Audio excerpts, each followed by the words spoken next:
శివుడికి కొన్ని రాసులంటే చాలా ఇష్టం. శ్రావణ మాసంలో కుంభరాశితో సహా 2 రాసులపై శివుని ఆశీస్సులు ఎల్లప్పుడూ ఉంటాయి.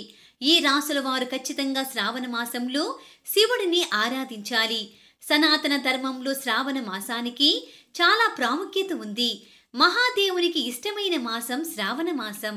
భగవంతుడైన మహాదేవుని ప్రసన్నం చేసుకోవడం ద్వారా జీవితంలోని కష్టాలు తొలగిపోతాయి. శ్రావణ మాసం నుండి సృష్టి బాధ్యత శివుని భుజాలపై పడుతుంది. ఎందుకంటే విష్ణువు దేవసేని ఏకాదశి నుండి 4 నెలల పాటు యోగనిద్రలోకి వెళతాడు. అదే సమయంలో జ్యోతిష్య శాస్త్రం ప్రకారం కొన్ని రాసుల వారు శివునికి చాలా ప్రియమైన వారు. ఈ రాసుల వారికి భగవంతుని ఆశీస్సులు ఎల్లప్పుడూ ఉంటాయి. భోలేనాథ్కు ఇష్టమైన మాసంలో శివుణ్ణి భక్తితో పూజించడం ద్వారా కోరిన కోరికలు నెరవేరుతాయి. ఈ శ్రావణ మాసంలో శివుడు ఏ ఏ రాసుల వారిలో ఎప్పుడూ తన మంగళకరమైన కటాక్షాన్ని కలిగి ఉంటాడో తెలుసుకుందాం. తులారాశి.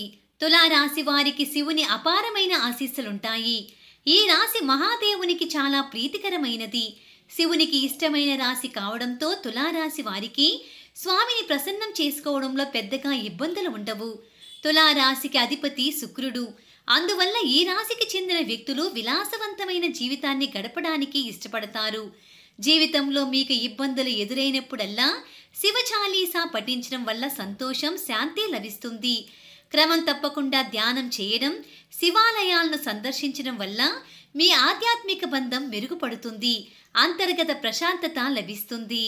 కుంభరాశి. శివునికి ఇష్టమైన రాశి చక్రాల్లో కుంభరాశి మరొకటి. కుంభరాశిని పాలించే గ్రహం శని.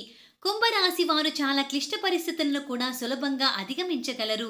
ఈ రాశి వారు ఎల్లప్పుడూ శివుని అనుగ్రహంతో ఉంటారు. కుంభరాశి వారు సోమ, శనివారాల్లో శివ చాలీసా పఠించాలి.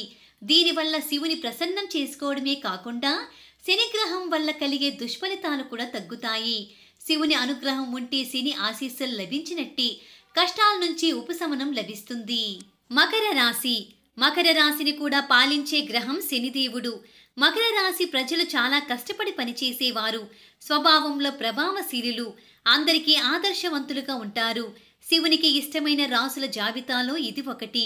మకర రాశి వారు శివుణ్ణి ప్రసన్నం చేసుకోవడంలో ఎక్కువ శ్రమ పడాల్సిన అవసరం లేదు. అదే సమయంలో శివుణ్ణి పూజించడం, శివలింగానికి జలాభిషేకం చేయడం ద్వారా మీరు మీ కార్యాలయంలో విద్యలో ఉన్నతంగా రాణిస్తారు. మెరుగైన అవకాశాలు లభిస్తాయి. శివుణ్ణి ఆరాధించడం ద్వారా ఈ రాశి వారిపై శనిదేవుడు చెడు ప్రభావం కూడా తగ్గుతుంది.